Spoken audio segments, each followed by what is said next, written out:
ये हिंदू कितने बच्चे पैदा करें, इसका लोड आप क्यों ले रहे हैं? आप अपने धर्म में देखो, हिंदू खुद देख लेगा। नहीं, रेलगाड़ी आ रही थी लाशों की भरी, उस समय भारत ने कहा कि हम थियोक्रेटिक स्टेट नहीं बनेंगे। छोटी बात है क्या? दुनिया के नक्शे से कोई दूसरा उदाहरण माइकल लाल ला के दिखा दो।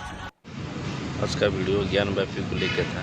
अमिताभ अग्निहोत्री ने बिल्कुल बढ़िया बात कही है। आज सबको दिल को छू लेने वाली बात कही है। वीडियो आगे देखिए, वीडियो के बाद आपसे बात करूँगा।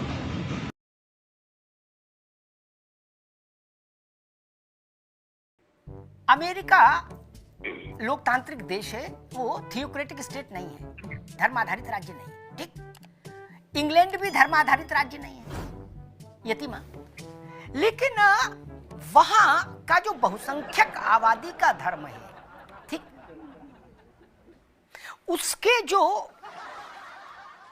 आप मान लीजिए उसके जो प्रवर्तक हैं, जिनसे शुरुआत है क्राइस्ट जीसस, क्या उनको लेके कोई सबूत वहां देने की जरूरत नहीं। ठीक, वहां इस बात की लड़ाई नहीं हो सकती, लोकतांत्रिक है वो। ठीक, ये मेरे ख्याल से दुनिया में इकलौता मुल्क है भारत, जहां राम के लिए भी कचहरी, कृष्ण के लिए भी कचहरी में सबूत दो, और महादेव के लिए भी कचहरी में सबूत दो। क्या इस्लाम से पहले अयोध्या, काशी, मथुरा नहीं थे? और अगर थे तो विवाद ही खत्म हो जाना चाहिए। नहीं, इस्लाम की आयु तो सामने है ना दुनिया के, और काशी, मथुरा और अयोध्या का अस्तित्व भी सामने है। 2600 साल पहले बनारस जिले में गौतम बुद्ध का निर्माण, गौतम बुद्ध थे। ठीक, 2600 साल पहले। इस्लाम तो तब नहीं था, यानी बनारस तो था, काशी तो थी।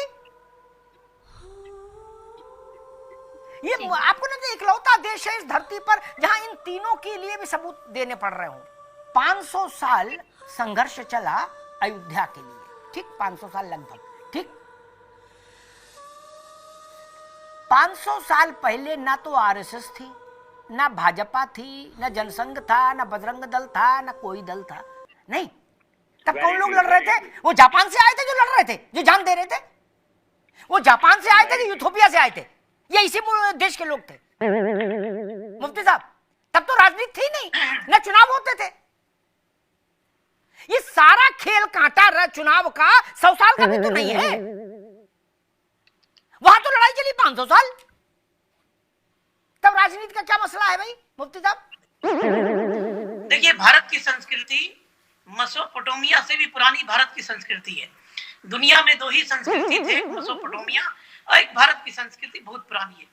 मैं कहता हूं कि भारत का अगर मेजॉरिटी उग्र हो जाएगा तो ये देश नहीं रहेगा। मैं ईमानदारी से आपके चैनल पर एक बात कह रहा हूं कि भारत इसलिए धर्मनिरपेक्ष है कि मेजॉरिटी सेकुलर है, यहाँ की सेकुलर है। अब रही बात कि अभी आप कर्नाटक के इलेक्शन की बात आप कर रहे थे, 1936 में ज्ञानवापी का मामला अदालत के अंदर गया था दीन मोहम्मद के केस में। जब तो भाजपा की थी, आरएसएस तो थी नहीं, तो इसलिए किसी पर एलिगेशन लगा करके बात करना ये उचित नहीं। मगर हिंदू उदारवादी है, और जितना उसने माइनॉरिटी का सम्मान किया, मैं कहता हूँ दुनिया में ऐसा कोई इतिहास नहीं है। कभी कहा था अटल जी ने कि हिंदुस्तान इसलिए सेकुलर नहीं है कि संविधान में किसी ने लिख दिया एक शब्द। हिंदुस्तान इसलिए सेकुलर है क्योंकि सेकुलरिज्म के पीछे हिंदुस्तान के हिंदुओं की गारंटी है। नहीं, कौन माइकल लाल सेकुलर घोषित कर देता? जब देश विभाजित हुआ था मुफ्ती साहब, उस वक्त क्या जवाहरलाल नेहरू के बस का था जिसको सेकुलर घोषित कर देते? अगर देश नहीं चाहता, नेहरू जी को हटा देता देश। जब रेलगाड़ी आ रही थी लाशों की भरी, उस समय भारत ने कहा कि हम थियोक्रेटिक स्टेट नहीं बनेंगे। छोटी बात है क्या? दुनिया के नक्शे से कोई दूसरा उदाहरण माइकल लाल ला के दिखा देगा। क्या कहना क्या चाह रहे हैं भाई आप? लाखों लाशों के बीच में खड़े होकर हिंदुस्तान ने कहा कि हम धर्म आधारित राज्य नहीं बनाएंगे, जबकि विभाजन धर्म पर हुआ था। ये कुर्बानी छोटी नहीं थी क्या? ये छोटी थी क्या? किसी दूसरे देश ने दी क्या? नहीं, ये कुर्बानी हिंदुस्तान ने दी। माफ करिए, मैं सबका बहुत अदब करता हूं, गांधी जी, जवाहरलाल जी, सब लोग बहुत बड़े नेता, वल्लभ भाई पटेल सब, अंबेडकर साहब, लेकिन नेताओं के बस का नहीं था। अगर देश के करोड़ों लोग खड़े हो जाते, वो कहते ना, जिस आधार पर विभाजन हुआ हमको उसी आधार पर शासन चाहिए, तो शासन हो जाता धर्माधारित। उसके लिए कोई अमेरिका से परमिशन तो नहीं लेनी थी, भारत ने नहीं किया। तो इसलिए आज तो रखना चाहिए मेरे ख्याल से सबको। पाकिस्तान का क्या हाल है, उनका क्या हाल है, वो मुगले आजम थे, आज क्या स्थिति हो गई, खाने को रोटी नहीं है, आर्मी वालों के यहां से लोग मोर तक चुरा ले गए, उनके घर से गमले हमले सब चुरा ले गए, क्या स्थिति है। जिन्होंने बनाया था ना पाकिस्तान मित्र, क्या कर लिया।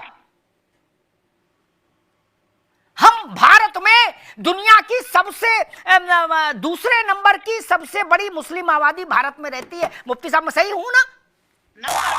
नंबर 1 लीजिए, इंडोनेशिया को बीट कर गए। उसके बाद अगर इस ढंग की बात हो, ये ठीक नहीं। जो प्रोपेगेंडा चला रहे हैं, जो प्रोपेगेंडा चला रहे हैं, कभी द केरला स्टोरी लाकर चला रहे हैं, द कश्मीर फाइल्स लाकर चला रहे हैं, और कभी कभी कहते हैं, कथावाचक उठ जाते हैं, कहते हैं कि नहीं ऐसा है कि मैं फला फला उस समकालीन किताब में लिखा है कि वहां पर मस्जिद के सीढ़ियों के नीचे मूर्तियां दबी हुई हैं, उसको खोदा जाए। कोई कहता है कि मथुरा का मामला उठाएंगे, कोई कहता है कि हिंदू राष्ट्र बनाना चाहिए, कोई कहता है कि हिंदुओं को 5 बच्चों से ज्यादा पैदा करने चाहिए क्योंकि मुसलमान ज्यादा हो जाएंगे। इस तरह के जो प्रोपेगेंडे से लड़ाई होगी वो राजनीति की लड़ाई होगी, क्योंकि हमें पता है कि हिंदुस्तान के हिंदू तो मुसलमानों के साथ में हैं। हिंदुस्तान के हिंदू अगर ना हो, एक मिनट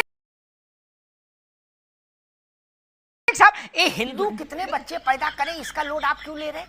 आप अपने धर्म में देखो, हिंदू खुद देख लेगा। नहीं, इसका लोड आप क्यों ले रहे हो? कितने बच्चे पैदा करें, 1 करे चाहे 10 करे, मैं उसका लोड नहीं, वो ज्यादा बेहतर रहेगा। इसी से संघर्ष पैदा होता है। बोले हमारे तो 8 है, तुम्हारे 2 से ज्यादा नहीं होने चाहिए, सोई लाठी चलती है। आशा करता हूँ वीडियो आपको अच्छा लगा, और अगर अच्छा लगा है तो लाइक शेयर सब्सक्राइब जरूर करें।